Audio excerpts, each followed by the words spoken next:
Very few fans. Remember, I only won by. Takes that over. Well, every vote counts, mademoiselle. If we don't get you reelected, despite everything.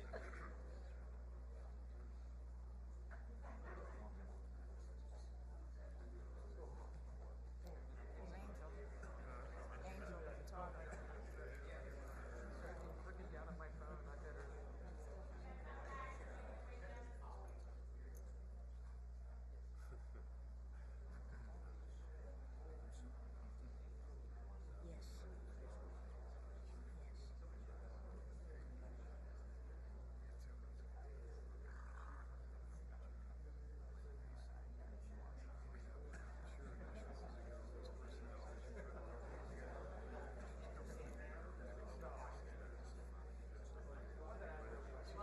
We gotta do another one. After a while, I'm probably going to need that help.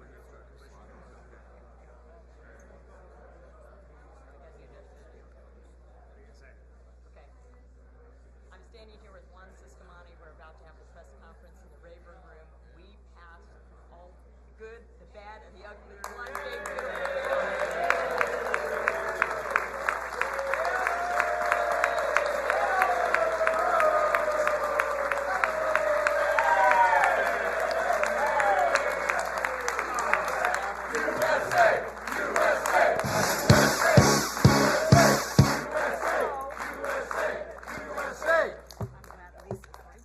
Yeah, you all can see over me? Yes. Just making sure. Well, good afternoon, everybody. It is noon, right? Listen, 6 months ago to the day, I spoke on the House floor about my optimism for America's future. I was optimistic because the American people gave Republicans a historic opportunity, an opportunity to enact the largest tax cut in American history, to finally secure our borders and unleash American energy, an opportunity to put America first again.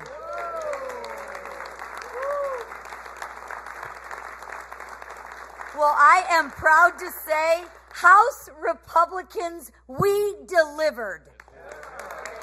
And thanks to the work of the House Republican Conference and our president, President Donald J. Trump, Americans have certainty. They will keep more money in their pockets and have the safety and security that they deserve. House Republicans remained unified. No one thought we could do it. Everybody doubted us, didn't they, Mr. Speaker? Right? They doubted us. But here we are again. Mr. Whip, what are we, 6-0? Yeah, nobody in this room doubted us. No, nobody here doubted us. But we are unified. We delivered on our promises to the American people. No taxes on tip.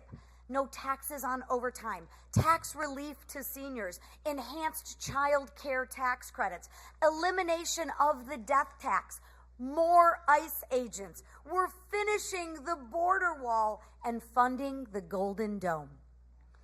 And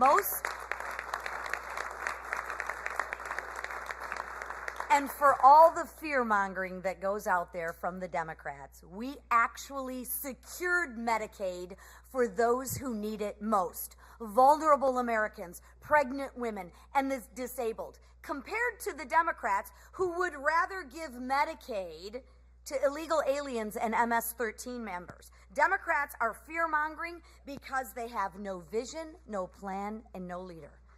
But guess what? We have a leader, and our leader is President Donald Trump. And lastly, let's not forget that actual fiscal sanity is being restored. Because of our work, the One Big Beautiful Bill Act is headed to the president's desk for signature. And today marks the end of the waste, the fraud, and the abuse of American taxpayers' dollars. It marks the end of higher gas prices, the end of higher energy costs and higher grocery bills. And because of the One Big Beautiful Bill Act, Joe Biden's border crisis is over.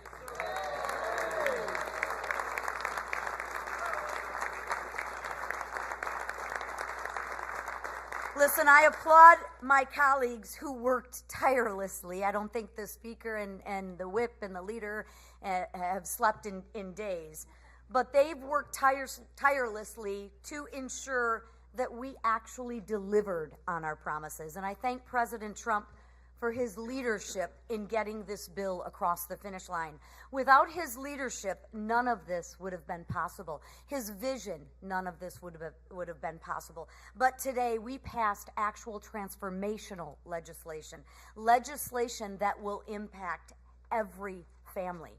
Tomorrow, we celebrate our nation's independence, and we set out to spread the message of this historic achievement.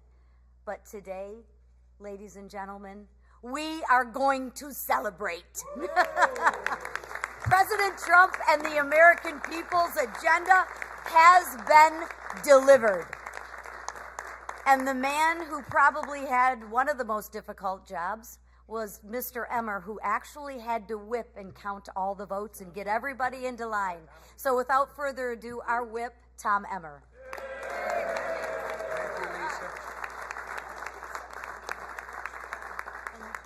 You know, Mr. Speaker, they always complain about such a small majority, but for us old hockey players, it's just fewer numbers to count. It works out much better.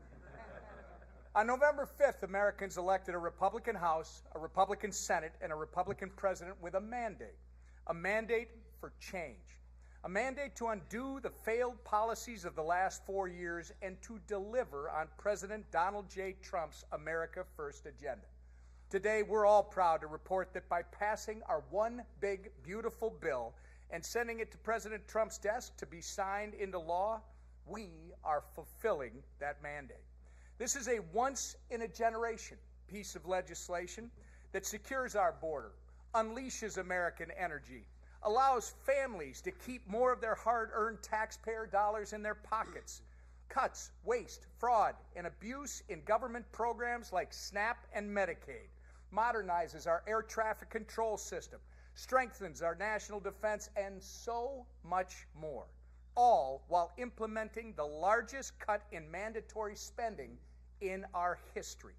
To put it simply, this bill is President Trump's Make America Great Again agenda being codified into law. From Minnesota to Texas and Maine to California, there are wins in this legislation for every single American. And I couldn't be more proud to be part of the Republican team that got this thing across the finish line.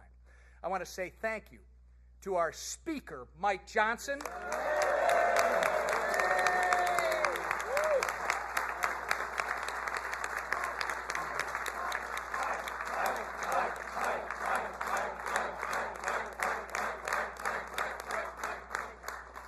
We should also thank our leader, Steve Scalise.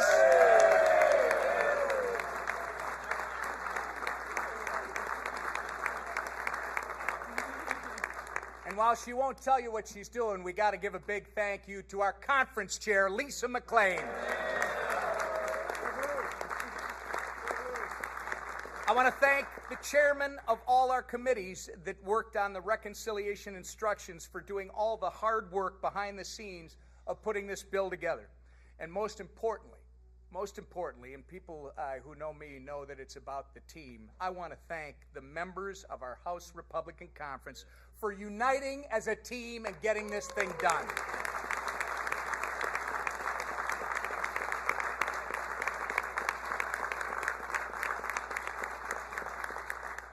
As we've said a million times before, do not underestimate the Republican majority in the House, the mighty majority in the House.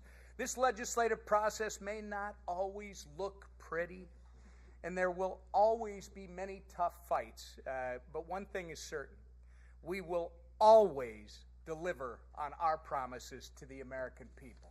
And with that, I turn it over to our great leader, Mr. Scalise.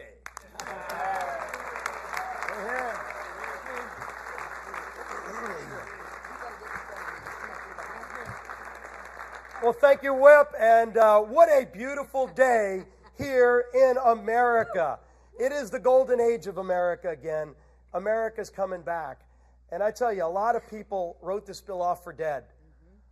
Nobody said it would be easy. But you know what? We didn't come here to do easy things. We came here to do big things. We came here to make history. We came here to deliver on the promises we made to the American people to fight for them and to take power out of Washington and give it back to those families who have been struggling for way too long.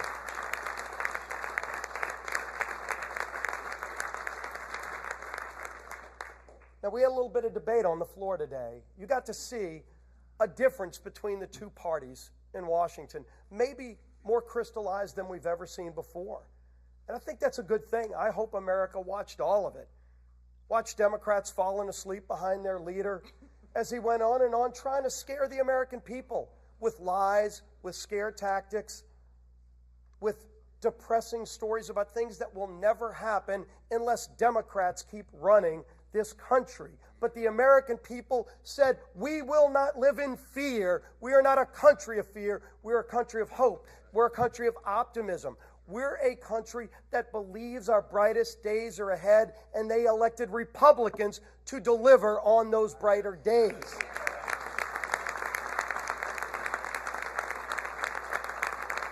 And I think maybe their leader wanted to speak for hours and hours and break records because they wanted to stand in the way of history.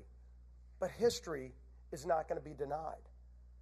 We were elected with a purpose. Donald Trump ran all around this country. He went to swing states that they said Republicans could never win. And he didn't give different messages to different places. A lot of us traveled with the president. And the one thing you can say about Donald Trump is it doesn't matter where he went. When you listen to his speech, it was probably going to be a little bit longer than the paper that was written.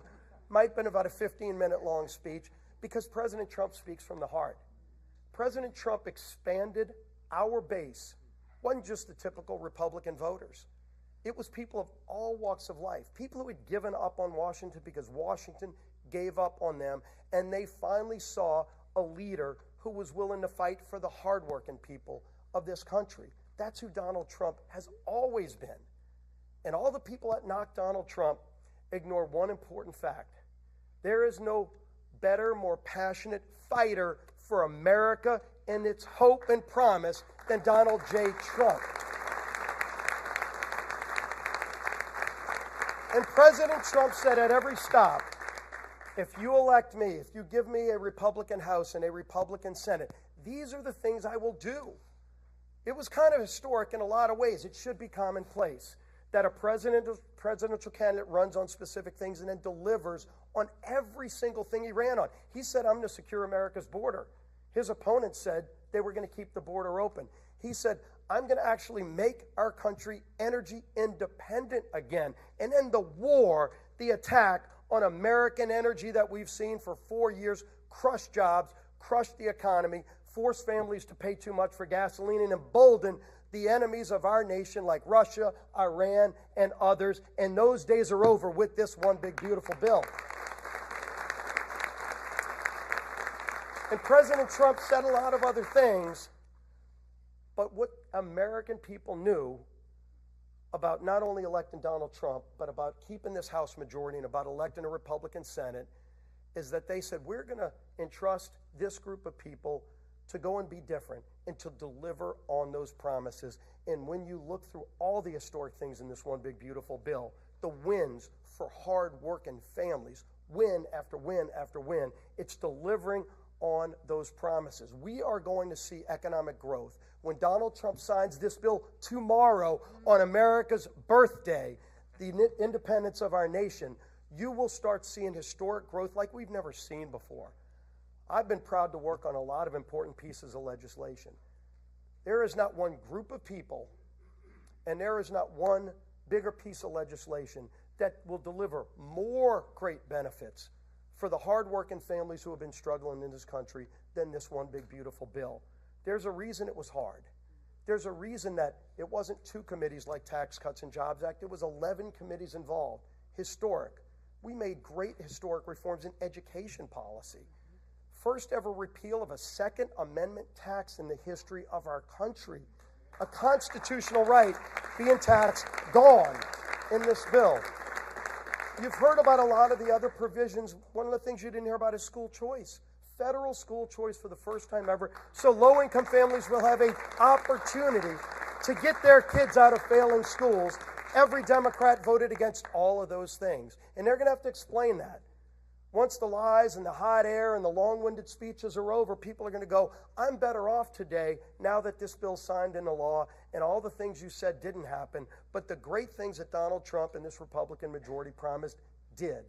And that's the testament to the non-ending hard work of this group of people. And I will tell you, I've worked alongside a lot of leaders, and I've been blessed to be a part of leadership in majorities mostly, minorities too. It's a lot more fun to be in the majority.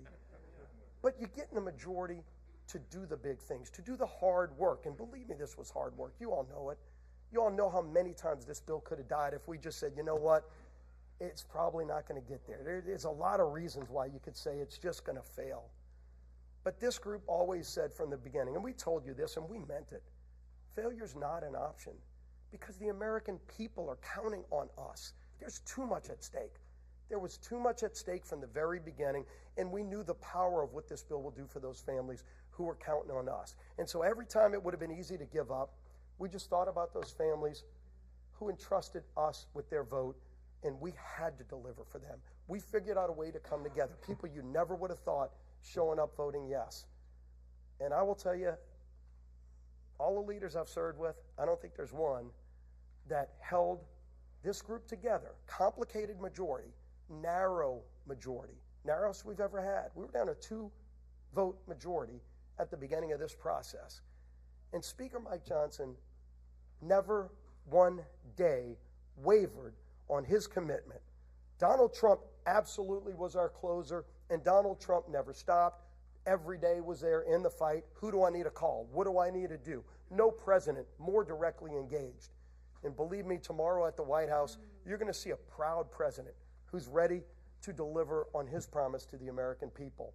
But this bill wouldn't be heading over to the White House tonight without the incredible yeoman's unwavering support of Speaker of the House, my dear friend, Mike Johnson, our leader.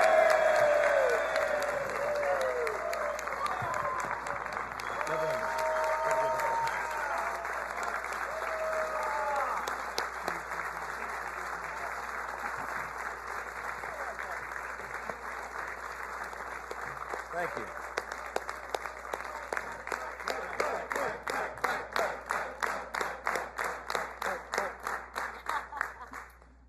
This is the vote tally card. We're going to frame this one, okay? 218, 214.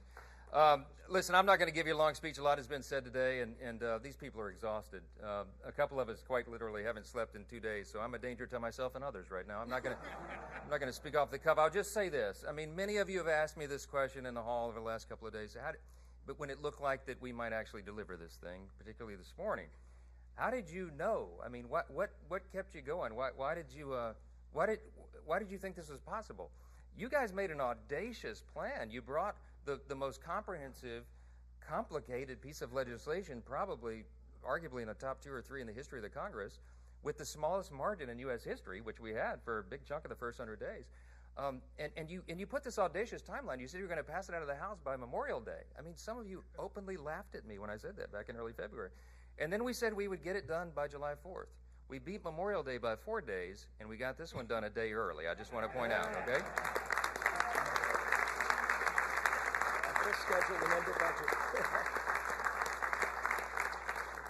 So the question was, I mean, why? Why did you do that? Why did you think that was possible? Because it sums up. I would sum it up with one word. It's belief. Okay. We had a vision for what we wanted to do as a group. We believed in the election cycle last fall that we were going to be given this great blessing of unified government, that we would have the White House and the Senate and the House aligned, in alignment, unified government. And we did not want to waste that opportunity because we understand the history that comes along with it, the opportunity that we can do for the country, and we believe that we would have that chance. And then I believe in the people that are standing here behind me. I believe in this group, every single one of them individually. Some of them are more fun to deal with than others, you know. I mean that with the greatest level of respect. I love every single one of my colleagues. Even the ones I got to spend the more time with, right? Because everybody's here. Their motive is right. Their heart is right. They're trying to do right for their constituents. They're trying to serve the greatest nation in the history of the world that we're going to celebrate tomorrow. We don't take that lightly. I know their hearts, and I know what their skill sets are, and I know what they bring to the table, and I get up every day excited because I know that each of them are going to bring that to the table, and they're going to serve their constituents. You could not have a greater group of public servants than the people standing in this room right here. They will give their all for this country. And man, that's what the framers intended when they put this thing together 249 years ago. This is what it was about. So I believed in this vision. I believed in the group. I believe in America. I believe we have the greatest nation.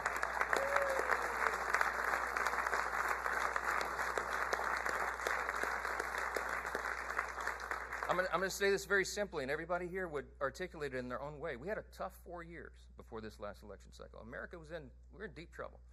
And we knew that if we won, and we believed we would, we knew that if we got unified government, we'd have to quite literally fix every area of public policy. Everything was an absolute disaster under the Biden-Harris radical, woke, progressive Democrat regime. And we took the best effort that we could in one big, beautiful bill to fix as much of it as we could. And I am so grateful to God that we got that done as we did. Because of the dedication, yeah.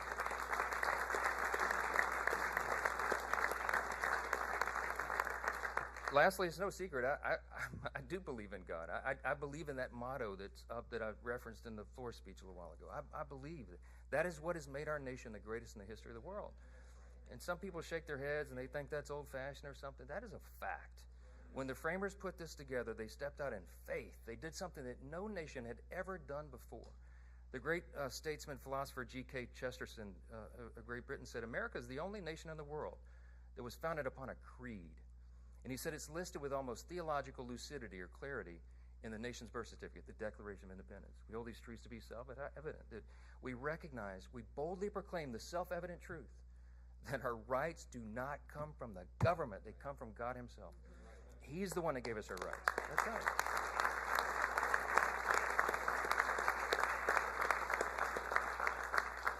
Abraham Lincoln said in the Gettysburg Address, we are dedicated to this proposition, one nation, under God. A government of the people, by the people, for the people, shall not perish from the earth. This is an experiment. It's only 249 years, y'all. That's not a long span of time in human history. It's just a blip on the whole scale of human history. It is up to us to save it. It's up to the duly elected representatives of the people to come here and represent. And it's up to every single one of us. Of the people, by the people, for the people, all of us. So you got to be engaged, and we got to pass this along to the next generation. Reagan reminded us, freedom's not inherited in the bloodstream. It's got to be protected. It's got to be fought for. It's got to be taught to the next generation so that they will have the same liberty, opportunity, and security that we have all known and too often take it for granted.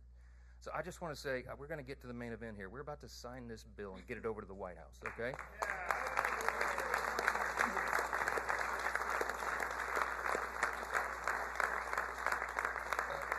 Some of these men and women have got to go catch flights and stuff. So we're going to sign this real quick, and I'll take a few questions. But I just want to say this: do not take for granted what we have been given. This grand experiment in self-governance. We can preserve it, but we got to do it all together. God bless you. Thanks for being here. Appreciate it.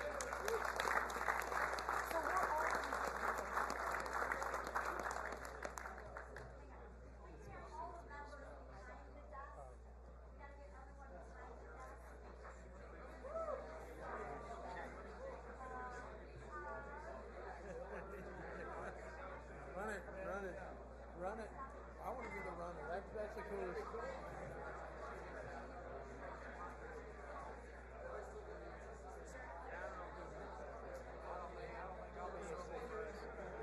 Zach, y'all head down. We're gonna head out, Tim. Y'all head run. Yeah, back eye with that. Where that fighter pin? Oh, that's right.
once in your shoes. I said I was down and out with the blues. I felt no man cared if I were alive. I felt the whole world was so tired. That's when someone came up to me and said, young man, take a walk up the street.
So sorry. No.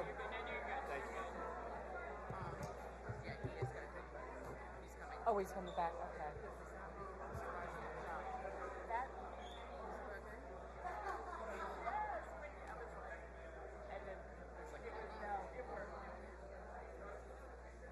I'll let her know.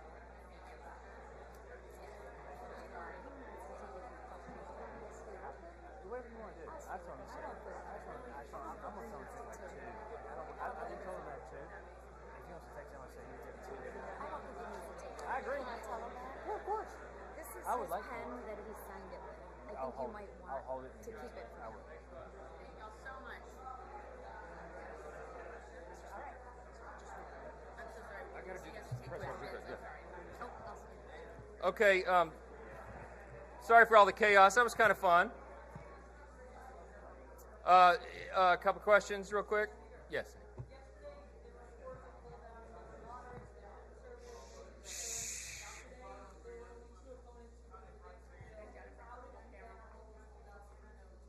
Yeah, so the question, you didn't hear it, it's kind of loud in here. The question was, how did we get the holdouts to yes? Here's the, so my leadership style is I try to be a servant leader. And as I mentioned earlier, I know what every member of this body, every member of this conference brings to the table. And the leader's job is to bring out everybody's best and get them to their highest and best use. And that takes some time.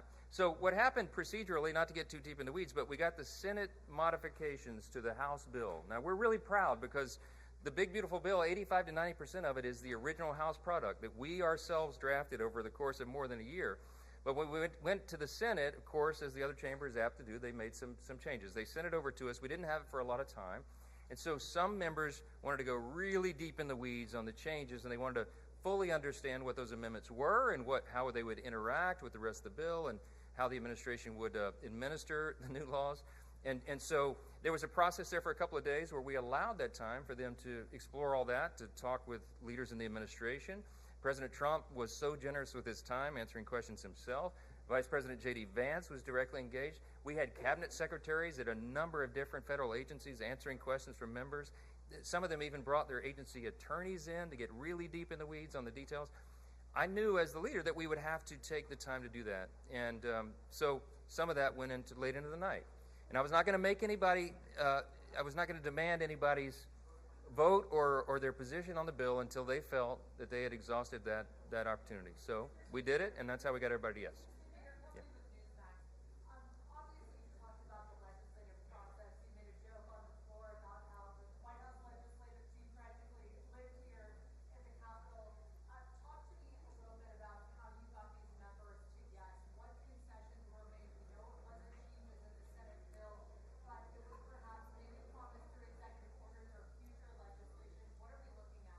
No, I mean, look, as I said, a lot of these members wanted to talk with the administration about how the new law would be administered by the Trump administration and the team, and I think they answered those questions. I don't think they exacted a lot of specific commitments or concessions or anything like that. It was just more an understanding how that would interact.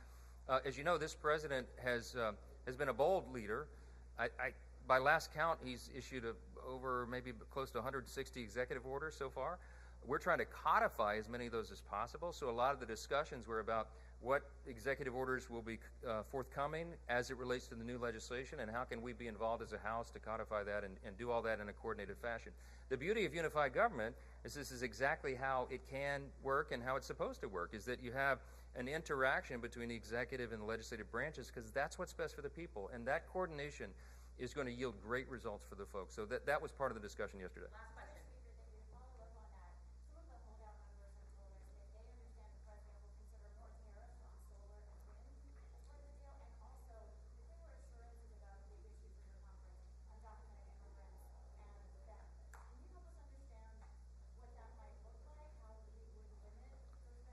I literally don't know anything about that. I mean, I wasn't privy to the conversation. So I would tell you there's lots of rumor and conjecture and innuendo that floats around, especially when you got so many people wandering around the building and deliberating over their vote. So I don't know how much stock I'd put into much of that. But all right, last question. Yes, ma'am.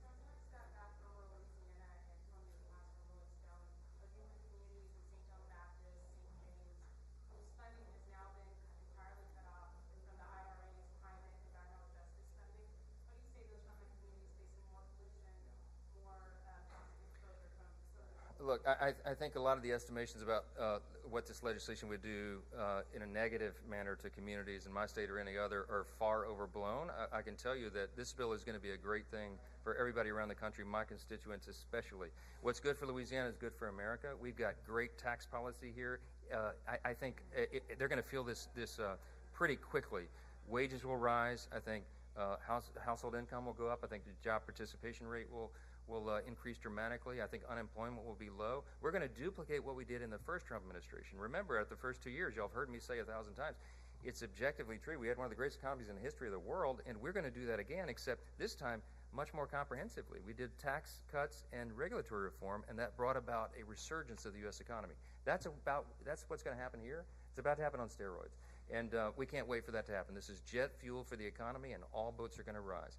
Thank you all for being here. We got to get a little rest. God bless. Enjoy your Fourth.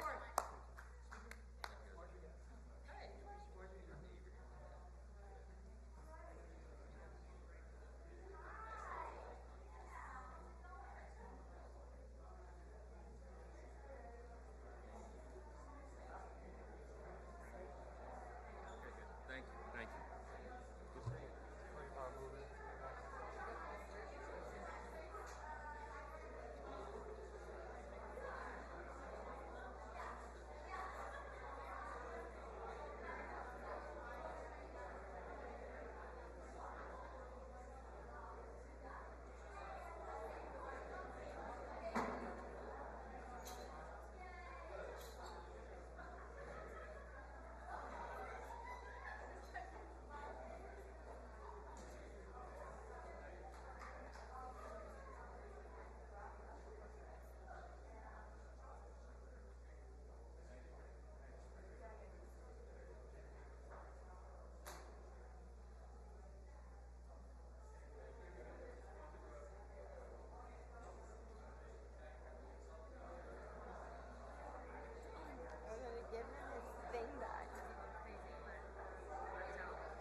and a much more sustainable fiscal trajectory.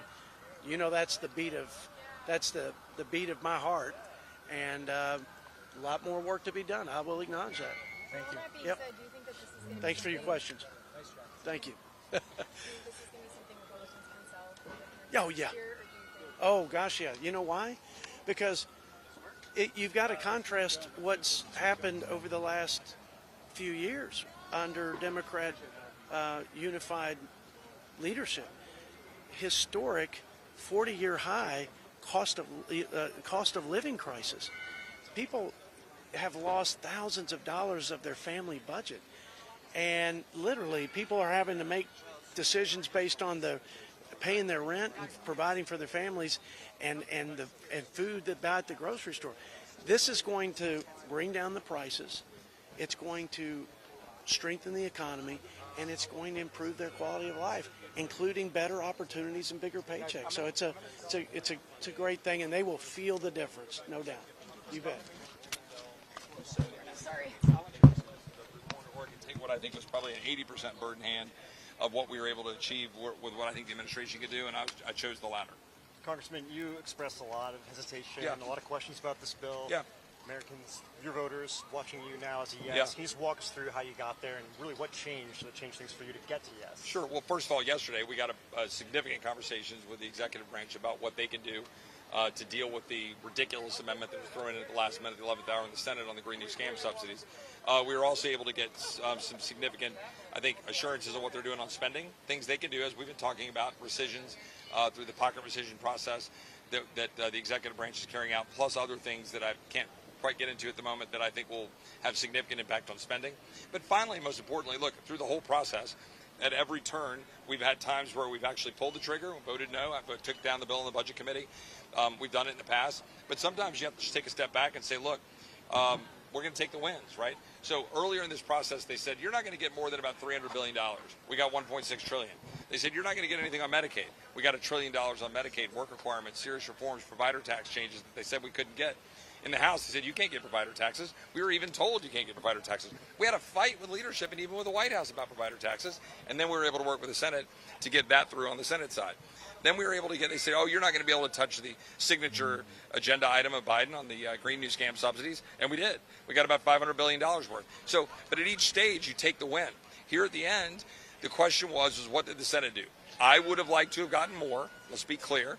But it's a good bill overall in terms of what it does on tax policy, spending, historic mandatory reductions, and importantly, the Green New Scam subsidy repeals that I think now the executive branch can make sure happen. You mentioned assurances from the White House. Can you be more specific? No, I'll let them do that. That's their job. But you mean wind and solar in particular has been what you've been concerned about? I mean, that's the lion's share of the subsidies. I would prefer to hit I would have hit them all equally.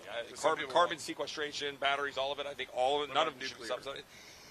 Yes, I would treat them all equally, although nuclear is so hamstrung by regulatory stuff, I'm less bothered by their subsidies, but I would get rid of all the subsidies. Do you think permitting changes are key to this, where they can sort of force them to go through every last permitting thing and not fast track it? That's certainly a big part of it. There are other things that you'll see the administration doing that gave me great comfort yesterday about where the president is on those particular forms of energy. We just need to level the playing field and get the government out of the business of picking winners and losers. The president agrees with that. I got great comfort in that. I think they can fix some of the damage done by the Senate, and they can do that fully under the law, and I got comfortable with that talking to their lawyers. Tim Burchett told us a little while ago, he said, you know what, the debt ceiling is just a fraud. We ought to do away with it. I disagree. With all due respect to Sam, he's a good man, but debt ceiling is important. We ought to hold on to it. Frankly, we ought to use it more. I wouldn't have increased the debt ceiling $5 trillion, but, you know, I'm 1/435th of 1/2 of 1/3, so that's my voting power. Congressman, the Congressional Budget Office estimates that up to 12 million Americans will lose their health insurance over the course of a decade. Yeah, the Congressional Budget Office also estimated that the work requirements should be 90% effective. They won't be. Like they don't get everything right. No, but the fact is they're also talking about people that we're saying there ought to be work requirements attached to. So we're saying that we need to have only the vulnerable population who truly need care being able to use Medicaid, and that we need to get more people who are able-bodied and working to be doing so. So we think we made good changes. The eligibility requirements are important. You have people who are ineligible that are on Medicaid, and they're sucking away resources from the eligible, the most vulnerable. By the way, we only touched the tip of the iceberg of what we need to do. God bless the Senate for at least adding in the provider tax, the one good thing they did. But we didn't even touch the FMAP rate, and we should have. But it's a good bill overall. Man, $1.6 trillion, and we actually touched Medicaid. They said we never would, and we got $1 trillion of savings. To be clear, all that does is put us back on the pre-Biden COVID trajectory. Go look at the chart. We're literally at the level where you would have been before Biden coming out of COVID. So it's a step back to put it back in line. We frankly need to do more reforms. Congressman, did the administration make any Medicaid commitments in the past few days? I want to be a little careful there, but I will say yes. We had some good conversations about what they can do to go after, use their current law to be able to go after Medicaid waste, fraud, and abuse in states and claw some of those dollars back to force some issues on that, and I think they're going to do that. Yeah. Congressman, a lot of Freedom Caucus members are saying they were no's yesterday firmly. Now they're yeses after they got agreements and assurances from President Trump, but nobody will say what those assurances are. Well, I'm not here telling all these guys that. I mean, we had very specific conversations about what the executive branch can do with respect to the Green New Scam subsidies. The fact that the Senate added an amendment at the tail end that gave us real concern and pause that we didn't think we could support. We believe the administration is aligned with us on terminating those Green New Scam subsidies. We believe we're going to get 90+% of all future projects terminated. And we've talked to lawyers in the administration. We believe that's true. We also got some other assurances about how we're going to deal with future spending, some of the things on rescissions and pocket rescissions, and future reconciliation packages. Look, would I have rebooted and done a little bit more? Yeah. But as I just said, I'm 1/435th of 1/2 of 1/3. You got to figure out how to move the deal. But isn't one of the core tenets of the Freedom Caucus, of its founding, transparency in government? How is this transparent? No American knows what got you guys from no to I'm yes. telling you what they are right here. But besides, I'm also telling you that along the line, you keep pressing for what you can get. And we got $1 trillion of Medicaid, $1.6 trillion in cost, $500 billion of Green New Scam subsidies peeled back. We got work requirements. We got food stamp change. They said we'd never touch food stamps. You can't touch it. Then we did. Then we forced it so that it wouldn't be going to illegal aliens. We got serious dollars in for on the border stuff when they said we wouldn't, that we'd have to end up putting amnesty in there to get that stuff. We didn't. But those were all in the bill when you said you were a no. Those were not in the bill when we said we were a no in February, and then we negotiated those in. Remember, who voted the bill down in the Budget Committee? Was it you? No, it was me. That was you. And so we voted it down, and what do we get for that? Green New Scam subsidy stuff. Back when they said we couldn't get Medicaid, it was us who then formulated what? We put together a working group, right, a framework where we came out of Budget Committee with my friend Jody Arrington, who was just over here, the Budget Committee chairman, and we forced them to the table. Guess what? We got $1.5 trillion of savings, including Medicaid. All of that adds up.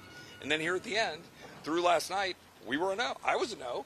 There were definitively enough no's right up through about 2 a.m. until we got pretty good understanding of where things are with what the lawyers can do in the administration to stop the continued subsidies going to these ridiculous private corporations that are undermining our grid. Any last question over here? What do you think the odds are of another significant reconciliation bill before the midterms? I bet there will be another reconciliation package. I don't think it'll be as big. I think there'll be some targeted stuff, but you'll have to ask the administration about that. But I think there's a good chance of that. Congressman, what about What's that? Do you think that this bill you had concerns about, is it now a winning issue for the midterms? Do you think Republicans are going to have a hard time selling this? No, I think it's a winning issue. I mean, like, again, do I think it's perfect? No bill that Congress produces is perfect. But does it extend tax cuts for the people that I represent who badly wanted it? Yes. Does that include standard deductions and lower tax rates and child tax credits and things that are important for people across the income strata? Yes. Does it actually do what we said we were going to do on Medicaid reforms and making serious changes there? Yes. Does it save $1.6 trillion compared to what we were going to spend? Yes. These are all winning issues. Does it fund the border so that we can remove dangerous illegal aliens? Yes. We've got tons of winning issues in there, including funding defense, modernizing the military, and I think responsibly trying to deal with our deficits. I would have gone further, as I've been very clear. I do think there was too much front loading. I do think there's things we could have done better. But I think that the bill, at the end of the day, is a powerful statement for the differences in the priorities of the president and this administration and our Democratic colleagues. Thanks, guys. Hell yeah, bro. That was great. Okay.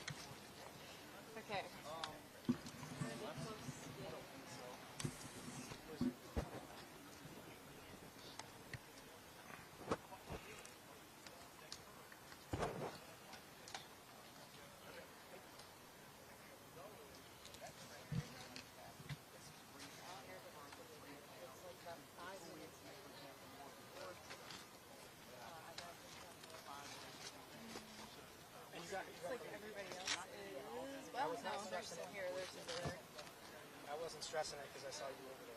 Let's stand in the shade for a second.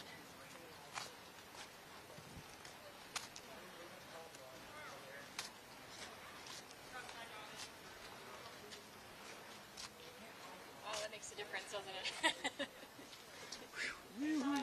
Feels good. Feels good. Can you play back everything from today? Okay, so we got some good stuff. Because they said your TV wasn't on. The people we got some good feedback back. So, yeah. Okay, so let me see.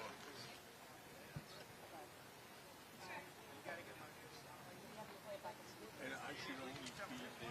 Actually, Caroline listened to it back again, one of the producers, and she said that it sounded fine to her. So whoever was listening, it was their issue. So I don't have to repeat anything as of right now. I haven't gotten an additional complaint, but she said she's been listening and I trust her. She said that's fine. Rolling out? Because New York has it. Yeah, they're rolling. I can come to the room. Are you guys all in that too? Some of it. I think this is like constantly shooting from steps like this. It's over there.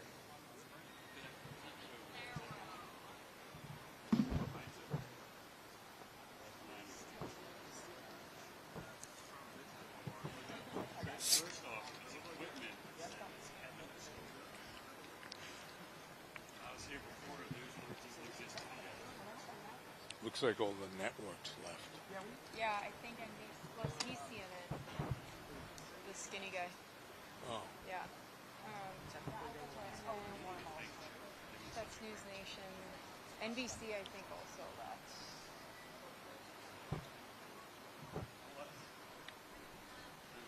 Yeah, it looks like CNN's packed up.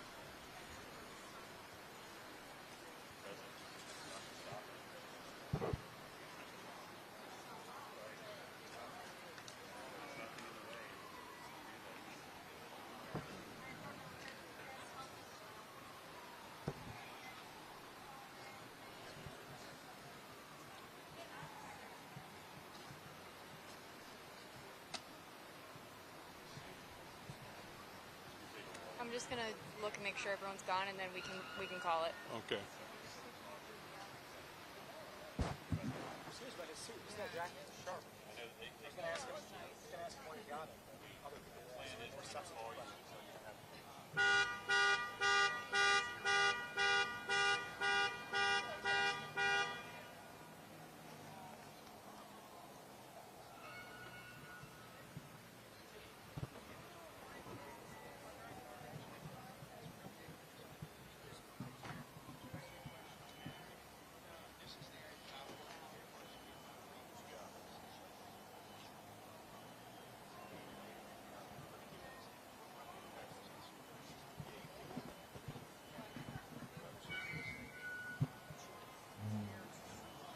All right, so just if you need me to feed anything, just text me. I will. I will let you know. I'm gonna start charging batteries and all that.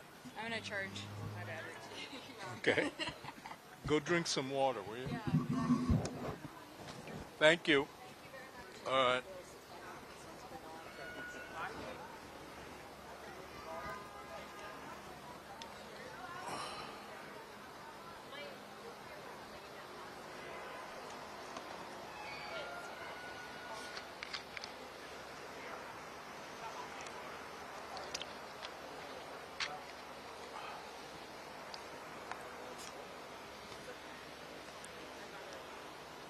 You're done, bro.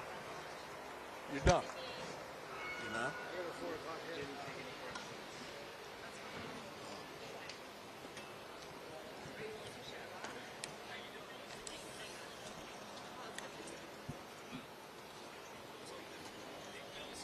I gotta stay here till 10. Huh? I gotta stay here until 10. Why? Huh? Yeah, I'm asking you. No, you don't